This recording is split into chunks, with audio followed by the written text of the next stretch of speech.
Becca. I'm good. How are you? Thank you for having me.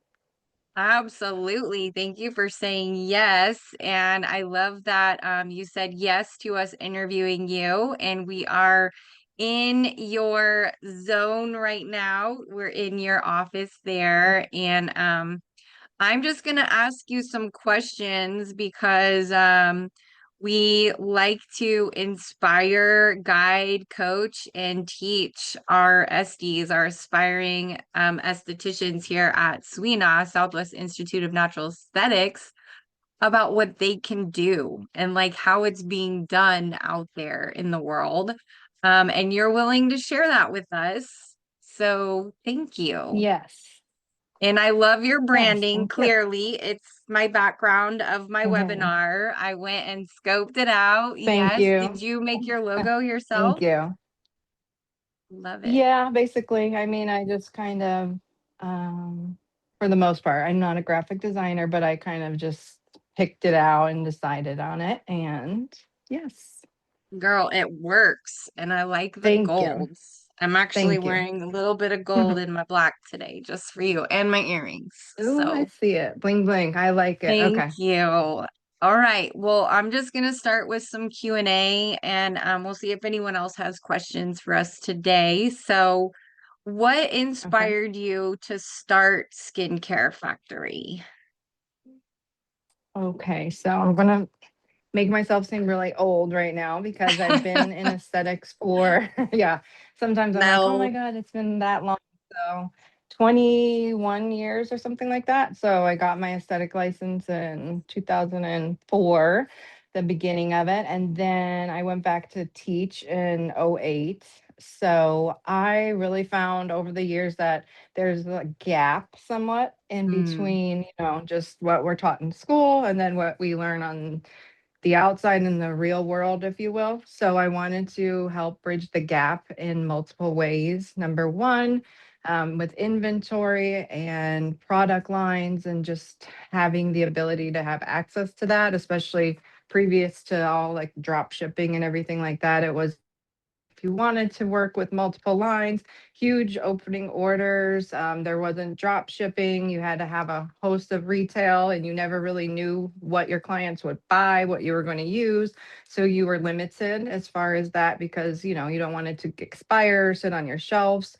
You're not, things like that. And you sometimes want to use multiple brands because I've learned that I might like this from this line, that from that line, and I don't like to be pigeonholed into one brand. So I wanted to provide a mm, space where they had multiple brands access to, where their clients could come pick up retail and where they could access like their inventory, their products, not just Cosmo Pro, because that's kind of geared more toward cosmetologists, but more of an SD Pro, if you will. So an mm-hmm. aesthetic supply store where they could as well get that. And then where we could have mentorship and classes, advanced education, and things like that.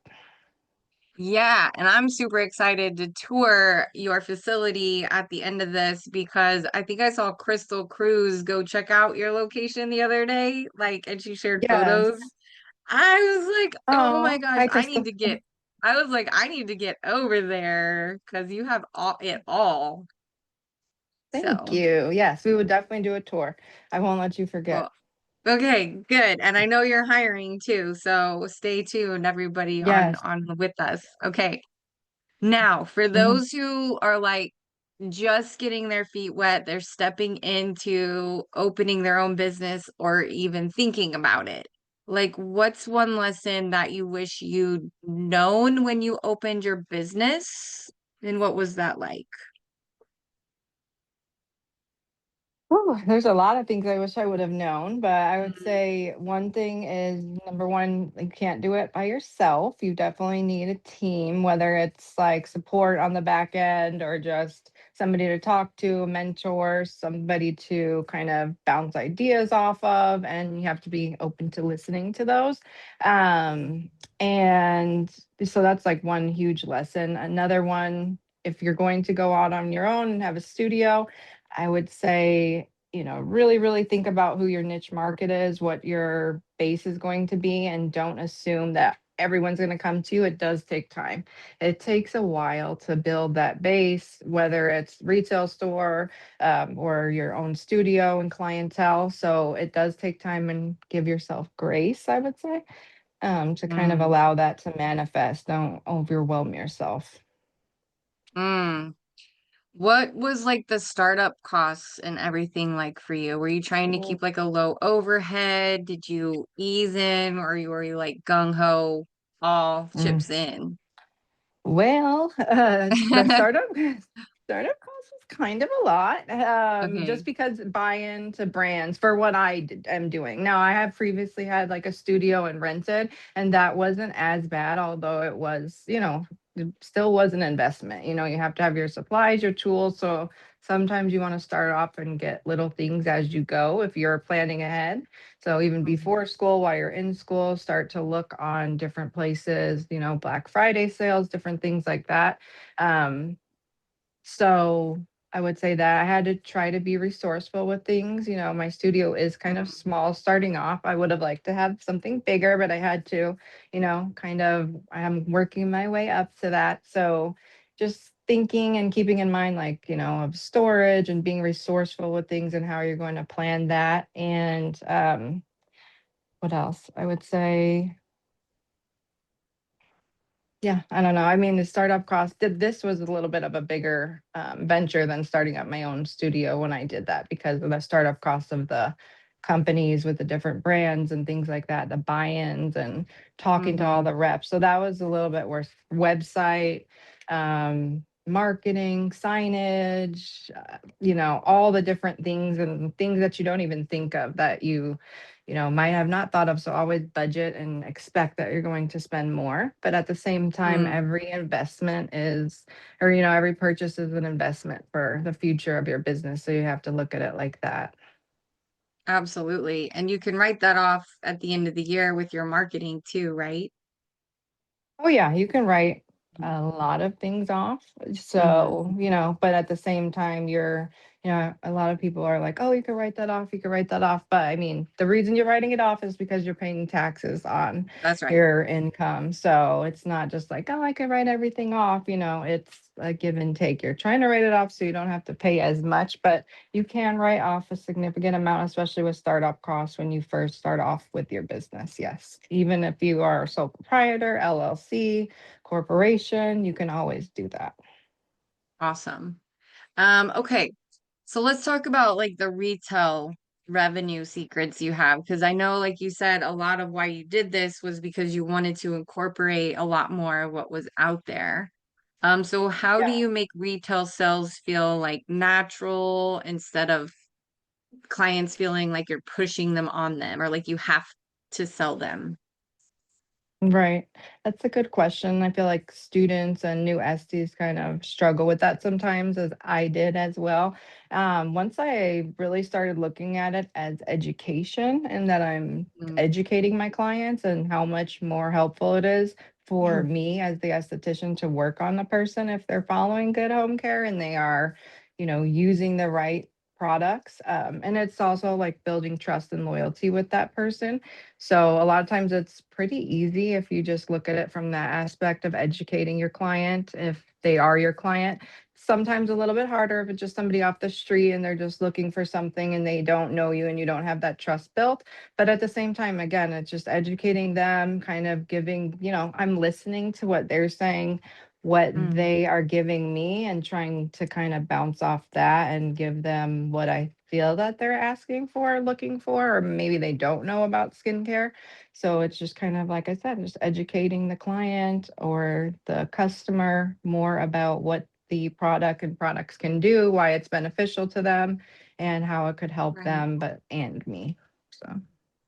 Do most of your clients already have like skincare products at home, but then you're like, this could help better? Or does some not even have any regimen? Ooh, there's a wide range. I mean, I would say most of the people that come in here would have some sort of skincare, like Mm, something going on.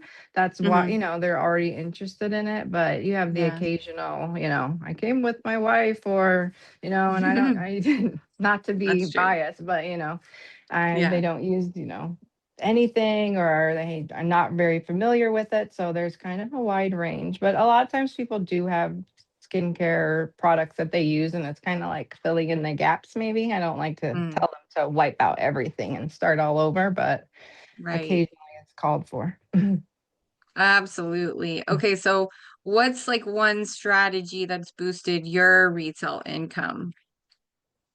I would say a good pointer would be like two tells, two sells, or two Mm, features, two benefits to memorize of all products.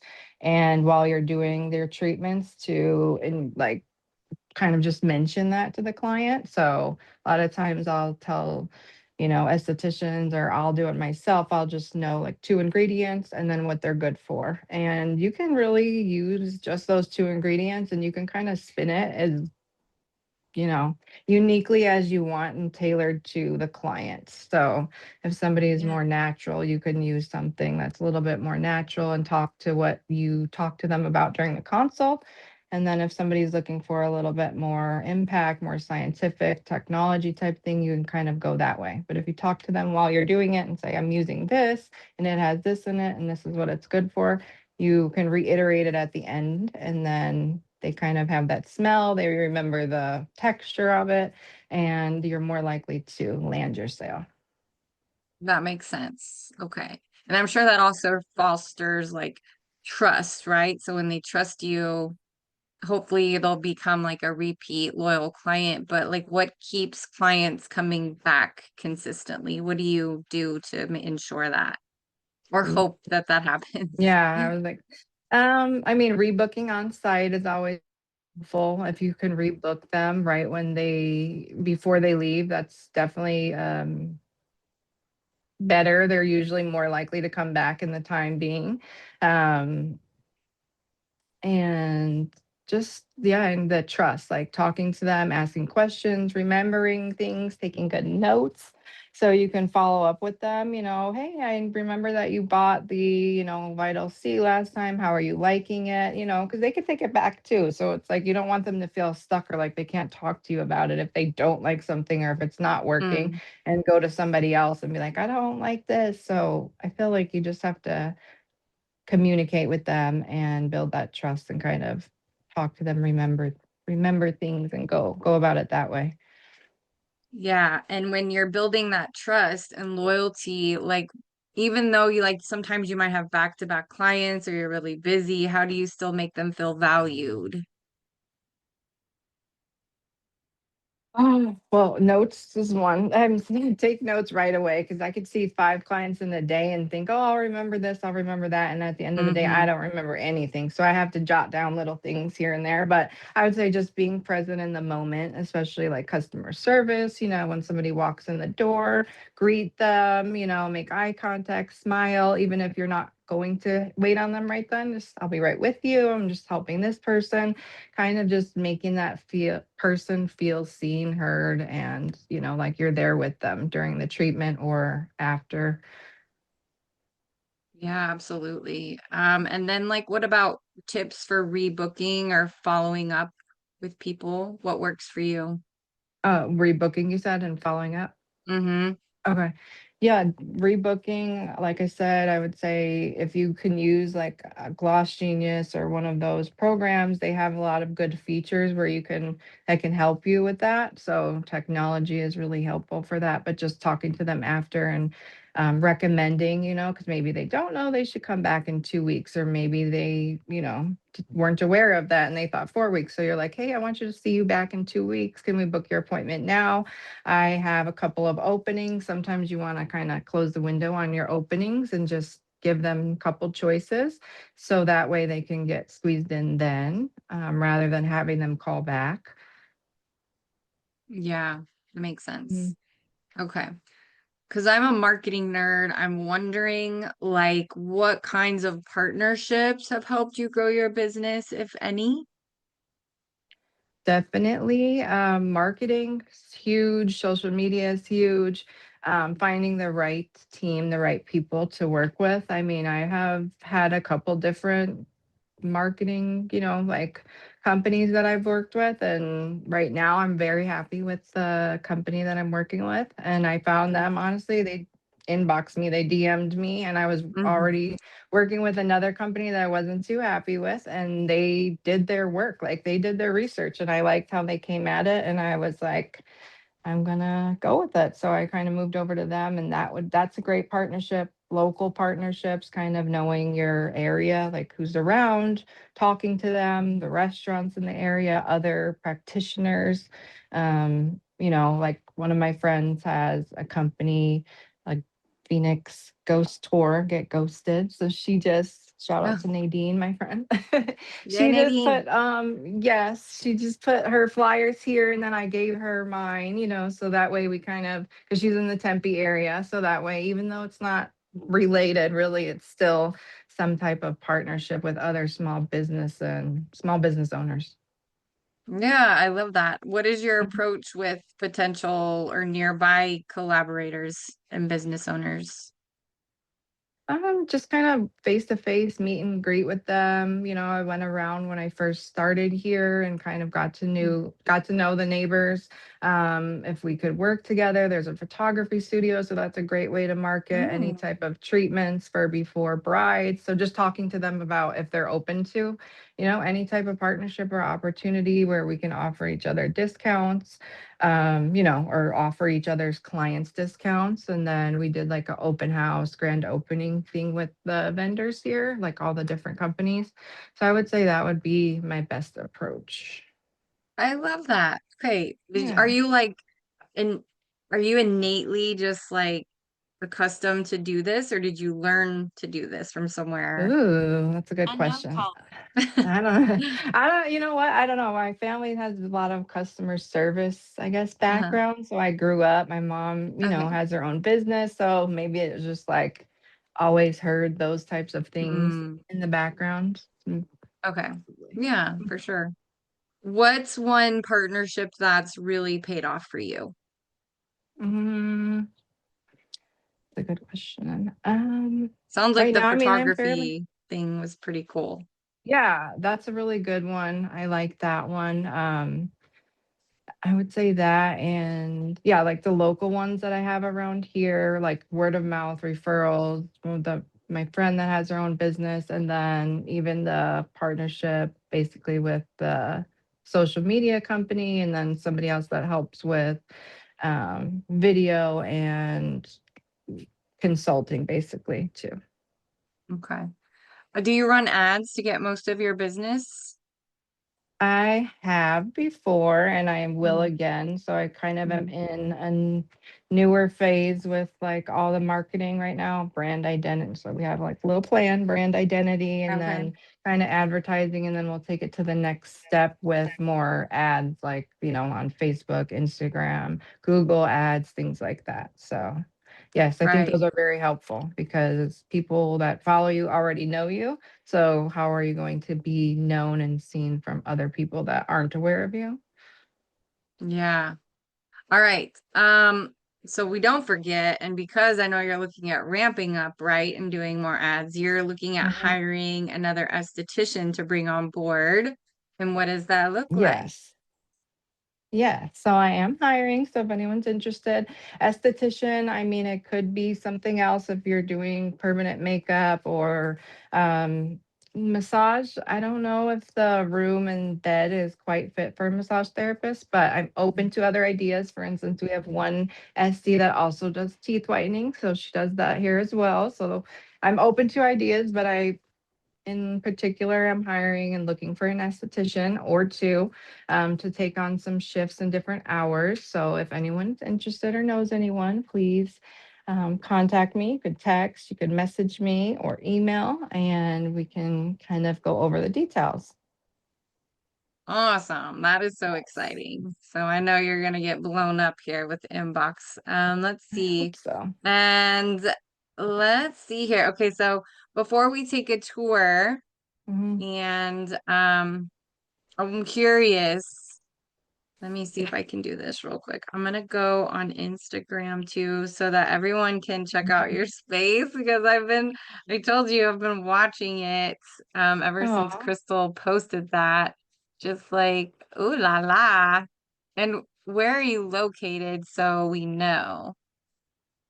Oh, yes. Okay. So I am at 5420 South Lakeshore Drive in Tempe.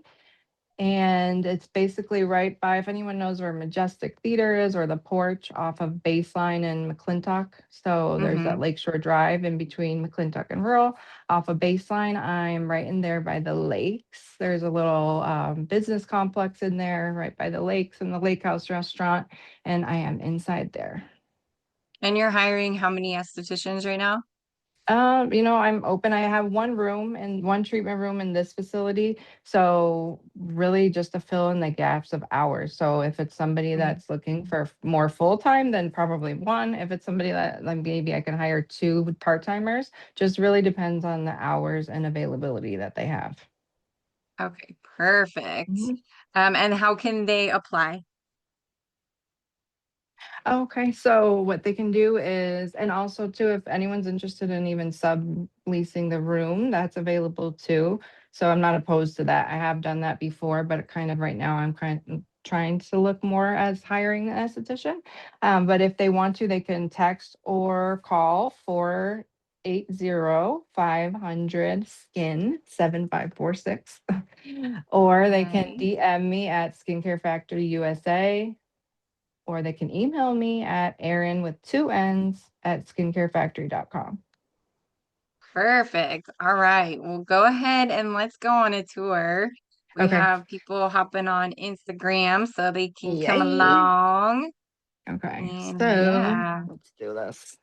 All right. Let me flip my camera. Feel like one of the like no offense, mom, if you're watching, but I feel like her doing a selfie. You're fine. Okay, here we go. Okay. At the Yay. front Okay, door. perfect. Okay. Walk in. There's the front desk and my retail. And then we just got some new shelves over here, so I'm not quite done. Shout out to my husband for helping with all that. Woo Here's the woo. treatment room. So we have the bed and all of that. And then, like for Wow. clients, their little, space so they can change. And then this is the front and like basically, well, the lobby. I kind of had my setup over here with my chair, but This is so nice. voila. And then if you want to see Mm-hmm. outside my little lake view, it's so cute. Yes, please. Yes. Love, love, love. So cute. See my lake here? Oh, nice. I know. It's so cute. I love it. Very cool. But the Very mosquitoes have cool. been killing me lately, though. Yeah, I know. They're Yes. bad Oh, everywhere. oh my God. Yeah. All So that right. was a Well, tour. what is your advice for SDs who are just getting started out in the world? My advice is to um, plan, like I said, give yourself time for clients because it does take time. Mm, And I would just say plan ahead. Don't just like start off and think that it's all going to come easily and you're going to be able to do everything at once all by yourself. But you need to have a plan ahead of time. Talk to people, have a team, that you can talk to, maybe a mentor, and kind of, know what you want to do beforehand, have your menu, just have everything kind of ready beforehand before you dive all in, and don't expect clients to just, everyone says, oh, I'm going to go to you, I'm going to go to you, and then you open and nobody's there. So you want to try mm, to, if you can, build your clientele prior to opening if you can. Um, mm-hmm. or had enough for advertising to get new clients. Right. Like to keep a ongoing email list, like ramping it Mhm. up to get for that when you do launch, you have people to email and offer like special incentives or discounts. Oh, yes, that's such a good point. I can't. didn't think Mm, to say that, but yeah, have specials like monthly specials. mm, Yeah, different things, maybe an introductory facial. Think ahead of time just for every month, even just to have some type of special that you can do, like whatever holidays going on. Maybe you could do it that way, but just think of all the different ways, like a senior citizen day discount. They love that, mm, whatever in absolutely. your pocket is, like just try to work with that. Absolutely. Okay, so you gave us some really good tips on retail, building client loyalty, marketing, and then just really what is your like differentiator? How do you differentiate yourself from other SDs and businesses in the area? I mean, I think I am uniquely different Mm-hmm. than most Mm-hmm. just because it's a little bit different. It's a retail, clients, Mm-hmm. customers can shop here as well as, estheticians get exclusive access to Mm, things. So I would say that's how I differentiate. I try to bridge the gap between, you know, like, I just wanted to have somewhere where we valued like our industry and didn't dilute it in ways, if you will. So that way mm, we acknowledge like the work that we put in as estheticians, especially having our license and being able to have that exclusive access and somewhere to go for education and things like that, as well as for our clients to have to go to for products, retail, and not just be with one brand. yeah. That doesn't feel pushy. That does feel safe and that does feel like, you genuinely care. Thank So you. beautiful. All right. Well, thank you for allowing us to ask you the questions and for taking us on a tour of your gorgeous space. I absolutely love it. And thank you Thank to all you. of Thank you the, for having me. yeah, students and graduates who will watch this and, get inspired. And then I'm sure you'll have people reach out and send their resumes to you. And that was again, Erin with two With N's, 2 right? N's. Yes, at skincarefactory.com, or you could Mm. text or call for 805007546. All right, girlfriend. Well, thank you for today. I really appreciate this. And I'm sure you will hear from everyone who's Thank you, Becca. interested. Thank you so All much. I hope right. so. Yes. All right. Thank you. Absolutely.